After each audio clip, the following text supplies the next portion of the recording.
It has been said that architecture is frozen music. If you look at cities, we will soon find that urbanism is frozen politics. But we think it's time for a melting climate, the tropical climate of the meltdown of this sort of freeze.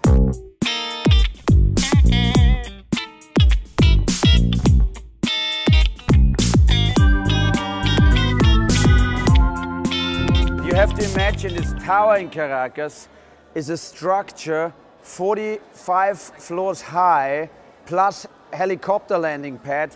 It's a skeleton.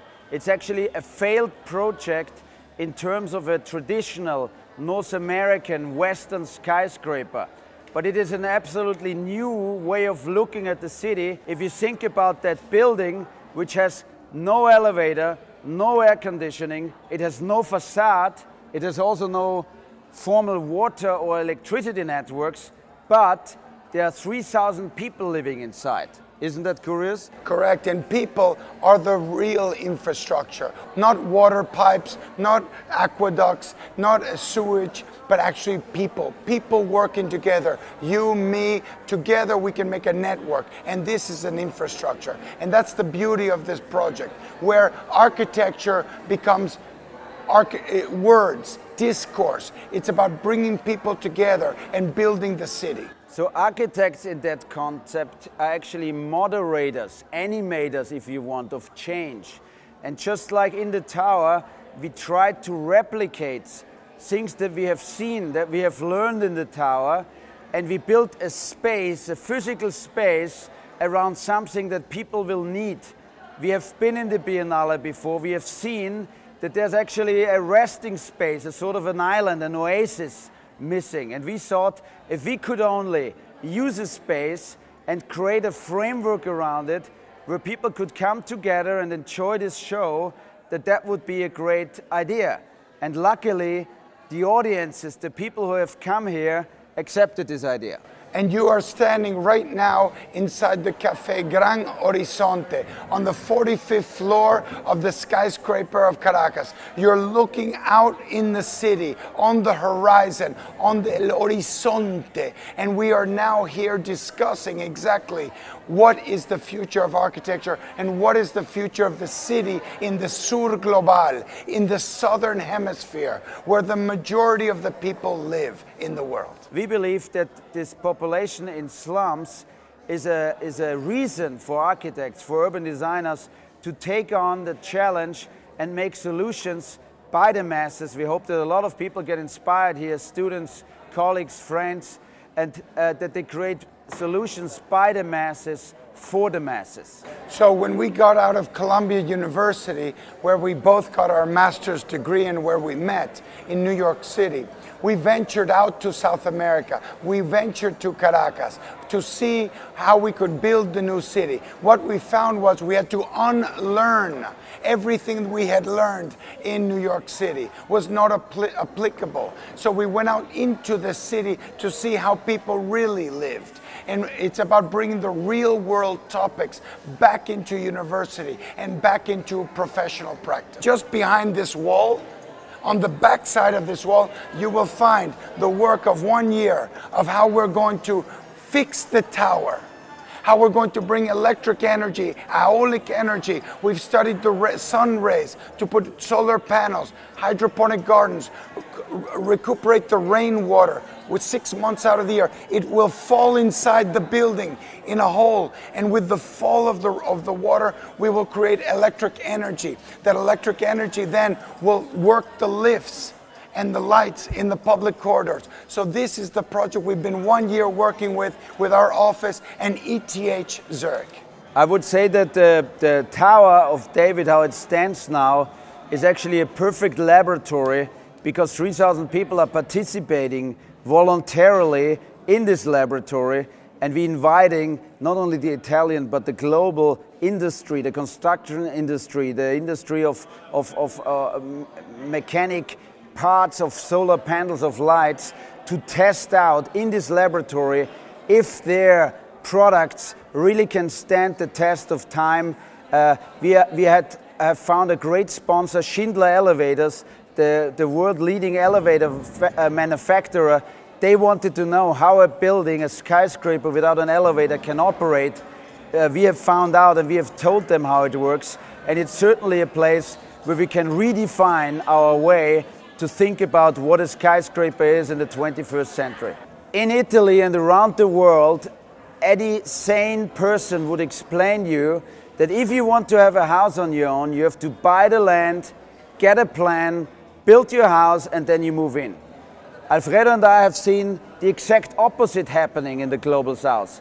People move into places, they start to construct, to build, they make some plans. It's a permanent feedback loop that might go over decades, and perhaps in the future, sometimes, they will acquire the land. So we are asking ourselves, couldn't we solve the housing crisis if we would make the land available as a commons, as a common ground, but also as a commons, as the idea of the almende, traditional medieval idea. We make land available for people to take it out of this commodity chain and occupy land, and a squat in Torre David is just that. We do not endorse anything to do with squatting. We don't endorse any political ideologies. We don't think that this is the way to build a city. But we do think that we have to find new ways in which we can tackle the huge problem of social housing around the world. Look, people say in the Torre David there are no handrails. It is obviously, if you go there the first time, quite irritating. But if you walk around here in Venice, there are no handrails towards the canal, and not all the people are falling in there either. Go to subway lines or in the Swiss Alps, people don't fall down in the tracks or in the mountains either. It's a style, it's a way of living. We believe that buildings should be safe, but our textbooks, our norms and our regulations are much too overloaded. We have to become more experimental again and start just like pioneers in cities. We have to start to redefine what we really need and get rid of the rest. I think with a lighter, more adequate idea of how we build.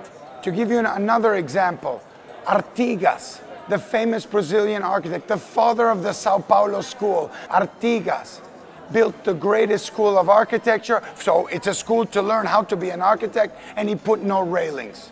You have double height spaces between the auditorium and the corridors above with no railings. No one has fallen to date as far as I know. And did you know in Torre David, half of the population of Torre David are children.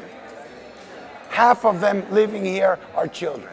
So, and yes, there have been accidents, but there's also accidents in cities. We came from South America and we have developed this project as a direct interchange of ideas between Caracas, between the urban think tank there, and between our chair, the urban think tank chair of architecture and urban design at the ETH in Zurich.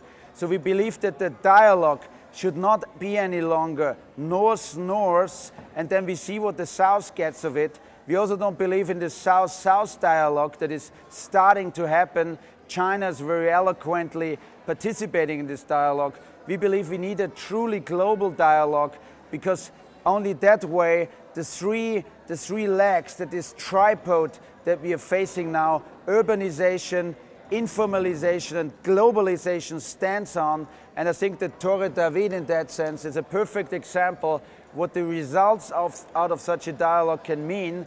So the Torre David, in a way, on a local level, is about necessity. It's about need. It's about missing housing units. For 2 million missing housing units in the city of Caracas on a local level. But on a global level, the discourse is the Tower of Babel, is the Tower of Knowledge. And we have to rethink how we want to live in cities.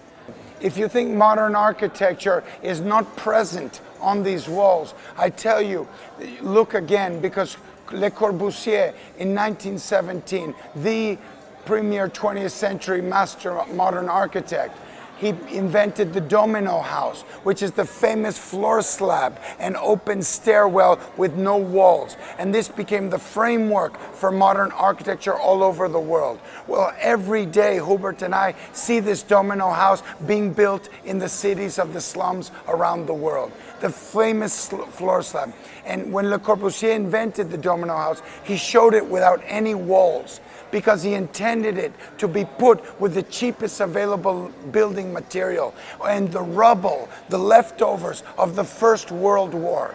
And so this is modern architecture with a social consciousness. So in short, architecture and urban design will be taught in the future in live laboratories. It's not in textbooks. We're not passing on existing knowledge, but we at the Urban Think Tank at our chair at the ETH in Zurich, we're trying to produce knowledge with our students, with our doctorate master students, and we hope that we can build a toolbox of how to operate in cities, existing cities, with millions or even billions of people, and we hope that that will be an inspiration, just like the Tower of David and its inhabitants have been an inspiration for us. However, we understand that we are only doing a project. It is only a proposition. We hand it out, like all of our prototypes, the music school, the autistic children's school, the cable car stations, the dry toilet, composting toilet. We make these projects as research projects with our office, and we give them away, open source. So we give this project of the tower to the community, to the government, to anyone who has the power to execute the project.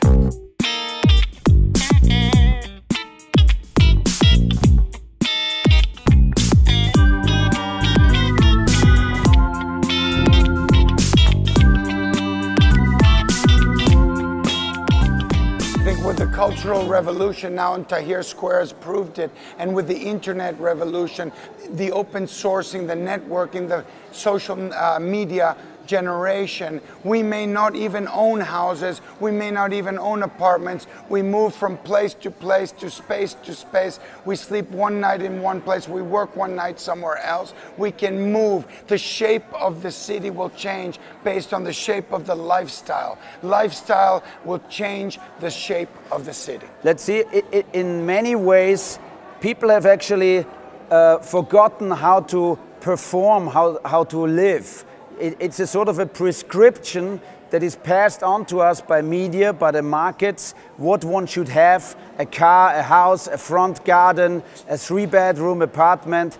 But we have found out that people in the global south who don't have access to their information have actually carved out a self-definition of what living in cities is, in what housing in cities is. And many of the programs that you find in cities that are called and titled urbanization programs have actually de-urbanized areas. They've become monofunctional housing zones rather than multifunctional living zones. The only constant about cities is change. Cities change. So if we want to preserve the life of cities, we must give the freedom up for cities to change in creative ways and not freeze it up by rigid laws and property tenures.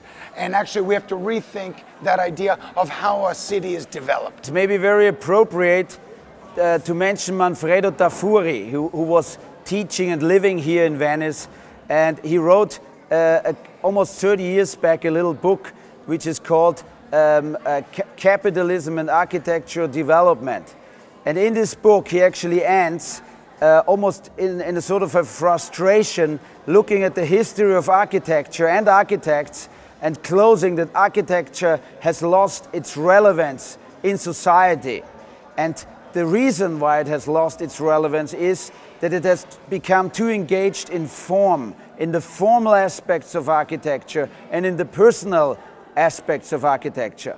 I would say it is very appropriate, and we are very happy that to get the Golden Lion in Venice, the place where Tafuri taught at the university, and maybe to open a new chapter after many decades of debate and discussion and creation of form, and go once again into the organizational, operational level of architecture, to expand the bandwidth, the spot that has been assigned for architecture, to expand it both before a project starts and after a project starts, to create something that is relevant for society. We really are actually not so comfortable with all this media attention because we are just guys who want to merge right into the walls. In fact, a lot of people told us these walls should be painted white. We prefer the walls like this, merging into the old building. The best architecture merges into the landscape, merges into the city, and actually is not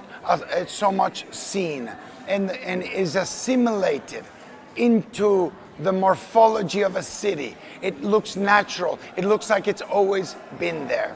And so in that sense, but we will use this attention. We're very happy to get it now because we believe it might be the beginning of a kind of new generation of architects looking at the city in a different, alternative way.